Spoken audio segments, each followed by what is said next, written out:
आज से 2500 वर्ष पूर्व एक बहुत बड़ा हत्यारा हुआ। उसने 1000 लोगों की हत्या करने की कसम खाई थी कि 1000 लोगों को मारकर उनकी उंगलियों की माला बनाकर पहनूंगा।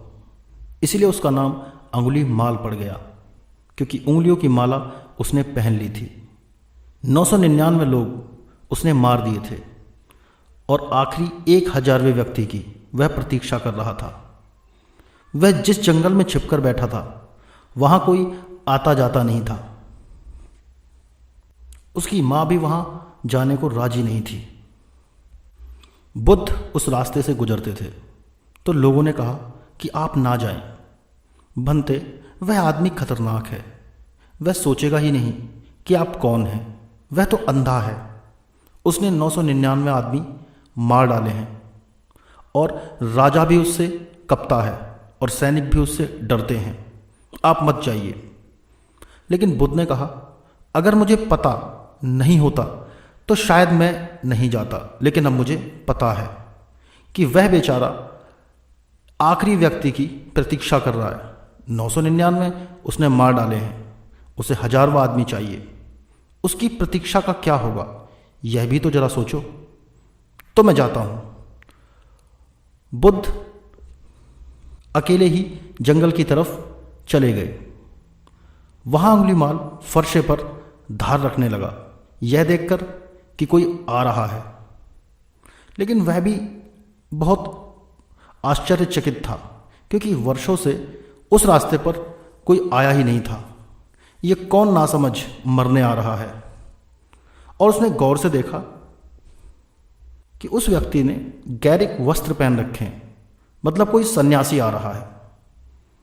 उसने सोचा, गया ये बेचारा काम से, इसको कुछ पता ही नहीं है। शायद गांव के लोगों ने इसे कुछ नहीं बताया, इसे कुछ मालूम नहीं। वह फर्शे पर धार रखने लगा, लेकिन जैसे जैसे बुद्ध करीब आने लगे वैसे वैसे उसका भाव बदलने लगा और उसे दया आने लगी। उसने सोचा अपने मन में कि अंगुलीमाल, ये तुझे हो क्या रहा है? ऐसी दया तो तुझे कभी नहीं आई। जब वह थोड़ी दूर रह गए तो अंगुलीमाल चिल्लाया। उसने कहा, रुक जाओ, अगर आगे बढ़े तो खतरा है। यह फर्शा देखते हो, ये उंगलियां देखते हो, मेरा नाम अंगुलीमाल है। गर्दन काटकर अंगुलियों की माला बना लूंगा। मुझे मेरा व्रत पूरा करना है। कई सालों के बाद तुम मुझे दिखाई पड़े हो और यहां पर कोई आता जाता भी नहीं। लेकिन मैं तुम्हें एक मौका देता हूं। न जाने कैसी कमजोरी का क्षण है मेरा, मैं तुम्हें एक मौका देता हूं कि तुम भाग जाओ, लेकिन और करीब मत आना, क्योंकि मैं आदमी बुरा हूं। जरा भी आगे मत चलना। बुद्ध ने कहा, पागल, मेरा चलना तो कई वर्ष हुए तब से बंद हो गया। जिस दिन मन गया उस दिन सब चलना भी गया। कहां चलना है? मैं तो ठहरा हुआ हूं। मैं तुझसे कहता हूं कि तू चलना बंद कर। अंगुलीमाल ने कहा, मैं सोच ही रहा था कि यह आदमी कुछ पागल है।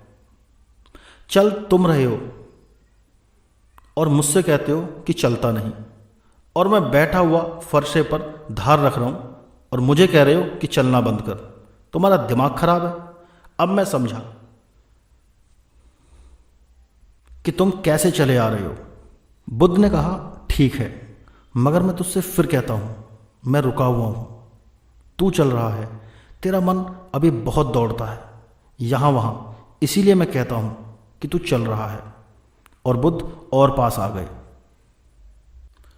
अंगुलीमाल ने कहा, अगर तुम जिद्दी हो तो मैं भी जिद्दी हूं। मुझे शक होता है, हो ना हो तुम गौतम बुद्ध हो जिसकी मैंने खबरें सुनी हैं, क्योंकि जिन लोगों को मैंने मारा उनमें से कईयों ने मुझे कहा कि ऐसा लगता है कि सिवाय गौतम के तुझे कोई बदल नहीं सकेगा। हो ना हो तुम वही हो, मगर भूल जाओ मैं भी अंगुलीमाल हूं। बुद्ध ने कहा, ठीक है, अपनी तैयारी करो, फर्शे की धार रखो, मैं बैठा हुआ हूं। और वो बैठ गए शांत। अंगुलीमाल फर्शे पर धार रखता है, क्योंकि कई सालों से कोई आया नहीं था, तो फर्शे पर जंग चढ़ गया था। वो पूछने लगा कि बात क्या है। क्योंकि उसका दिल बैठा जा रहा है, उस आदमी की तरफ बड़ा लगाव हुआ जा रहा है। तो वह थोड़ी देर और करने लगा फरसे पर धार रखने में कि जी ले कुछ समय और, फिर यह मर जाएगा। फिर कब ऐसा आदमी मिलेगा, तो और देर करने लगा। बुद्ध ने कहा, मुझे लगता है कि तुम देरी कर रहे हो, फरसे पर धार रखो अंगुलीमाल, तुम अपना काम करो और मुझे अपना काम करने दो। ऐसे जल्दी से किसी के प्रभाव में नहीं आते।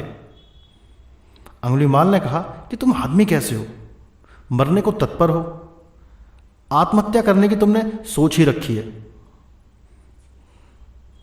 लेकिन उसका दिल बदल गया है। फरसे पर वो धार बेमन से रख रहा है। फिर धार भी पूरी हो गई। फिर उसने बुद्ध से पूछा, अब क्या विचार है? बुद्ध ने कहा, विचार की संभावना कहाँ है? विचार तो मैं छोड़ ही चुका हूं अंगुलीमाल, और तू जिसे मारेगा वो मैं नहीं हूं, और जो मैं हूं उसे कोई मार नहीं सकता। कोई फरसा मुझे छेद नहीं सकता। अंगुलीमाल ने आंखों में आंखें डालकर देखा कि इस आदमी को मारना असंभव है। लेकिन फिर भी जिद पुरानी थी, तो उसने बुद्ध से कहा कि अगर तुम जिद्दी हो तो मैं भी जिद्दी हूं, मैं भी अंगुलीमाल हूं। इतनी जल्दी हार नहीं मानूंगा, मगर मैं क्या करूं? मेरा दिल कमजोर हुआ जाता है। क्यों मेरी छाती बैठी जाती है? मैं तुमसे पूछता हूं। बुद्ध ने कहा, इसका कारण है, मारने में कुछ कला है ही नहीं अंगुलीमाल। ये तो बच्चे भी कर सकते हैं। तेरे सामने एक वृक्ष है, इसकी शाखा काटकर मुझे दे। तो अंगुलीमाल ने फरसे से शाखा काटकर दे दी। बुद्ध ने कहा, अब तू इसे वापस जोड़ दे। उसने कहा, यह कैसे हो सकता है? बुद्ध ने कहा, काटना मारना तो बहुत आसान है, जोड़कर कोई आदमी महान बनता है। अब तू मेरी गर्दन काट दे, बात खत्म हो गई। मगर याद रख, जिन गर्दनों को जोड़ नहीं सकता उन्हें काटने का भी तुझे कोई हक नहीं है। और जोड़े तो कुछ बात हुई, दुनिया तुझे याद रखेगी। अंगुलीमाल ने फरसा एक तरफ फेंक दिया और बुद्ध के चरणों में वह गिर पड़ा। और वो अंगुलीमाल बुद्ध का भिक्षु हो गया। उसका भय ऐसा था कि जब खबर नगर में फैली कि बुद्ध तो मारे नहीं गए, उल्टा अंगुलीमाल ही मारा गया, तो खुद सम्राट अजातशत्रु उसे देखने आया। अजात शत्रु तक के प्राण उससे कपते थे। वो आया और उसने कहा, भंते, मैंने सुना है अंगुलीमाल भिक्षु हो गया है। विश्वास नहीं आता। अगर ये हो सकता है तो कुछ भी हो सकता है। विश्वास नहीं आता, मैं मान ही नहीं सकता। बुद्ध ने कहा, आप माने या ना माने। वो भिक्षु पास ही बैठा था, पंखा कर रहा था। ये सोचकर कि अंगुलीमाल है, अजातशत्रु ने अपनी तलवार निकाल ली और उसने कहा, खतरनाक है ये आदमी। हो सकता है कि इसने कोई धोखाधड़ी की हो, बैठा हो बन के भिक्षु और एकदम हमला कर ले। बुद्ध ने कहा, तू तलवार भीतर रख, तलवार की कोई ज़रूरत नहीं है अजातशत्रु। ये अंगुलीमाल अब वो अंगुलीमाल नहीं रहा। जब अंगुलीमाल गांव में भिक्षा मांगने गया, जैसे कि सभी भिक्षुओं को जाना पड़ता था, गांव के लोगों ने दरवाजे बंद कर लिए, दुकानें बंद हो गईं, लोग अपनी छतों पर चढ़ गए और लोगों ने पत्थर इकट्ठा कर लिए।